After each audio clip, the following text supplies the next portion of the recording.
சிதம்பரம் தொகுதியின் வாக்காளர் பெருமக்களுக்கு வணக்கம். வரலாற்று சிறப்புமிக்க தீர்ப்பை நாளை எழுத இருக்கிறீர்கள். உங்கள் அனைவருக்கும் எங்களது மனமார்ந்த வாழ்த்துக்கள். இந்திய நாட்டில் உள்ள அனைத்து அடித்தட்டு மக்களின் உரிமை குரலாக இருக்கக்கூடிய மதிப்பிற்குரிய அருமை அண்ணன் திருமாவளவன் அவர்களை பாராளுமன்றத்திற்கு அனுப்பி அழகு பார்க்கும் மிக சிறந்த பணியை செய்ய உள்ள தங்கள் அனைவருக்கும் எனது மனமார்ந்த வாழ்த்துக்கள். எத்தனையோ தலைவர்களை சந்தித்திருக்கிறோம். ஆனால் இப்படி ஒரு தலைவர் நாம் வாழும் காலத்தில் சமகாலத்தில் நம்மோடு வாழ்கிறார் என்ற மகிழ்ச்சியோடு அந்த தலைவரை பாராளுமன்றத்திற்கு தொடர்ச்சியாக 2 முறை அனுப்பிய தாங்கள் 3வது முறையாக அனுப்பியிருப்பது மனமார்ந்த மகிழ்ச்சி அளிக்கிறது.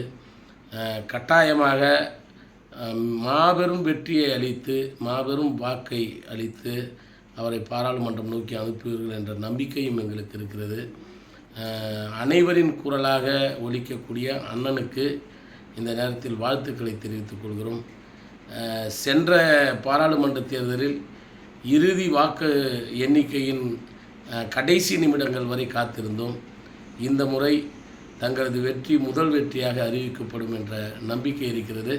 சிதம்பரம் மக்களின் ஆதரவு பெருகி இருப்பதை மனமாற பார்க்கிறோம். இந்த தேர்தல் களப்பணியில் தங்களது பாதங்கள் வீங்கி இருந்ததை கண்டு கண்கலங்கினோம், வருந்தினோம். அதை கண்டு சில முதியவர்கள் இட்ட வீடியோ தளங்களை கண்டு அதிர்ச்சி அடைந்தோம். உங்கள் மீது இத்தனை பாசங்களை கொண்டிருக்கக்கூடிய மக்கள் நாடு முழுவதும் இருக்கிறார்கள். அந்த நாடு முழுவதும் இருக்கக்கூடிய மக்களின் நம்பிக்கையாக சிதம்பரம் தொகுதி மக்கள் இருக்கிறார்கள். கட்டாயமாக ஜனநாயகத்தை பாதுகாப்பார்கள், இந்திய கூட்டணியை வெற்றி பெற வைப்பார்கள், தங்களை பாராளுமன்றத்திற்கு அனுப்பி ஜனநாயகத்தை நிலைநாட்ட தங்களது குரலை பாராளுமன்றத்தில் தொடர்ச்சியாக ஒலிக்கச் செய்வார்கள் என்ற நம்பிக்கை இருக்கிறது.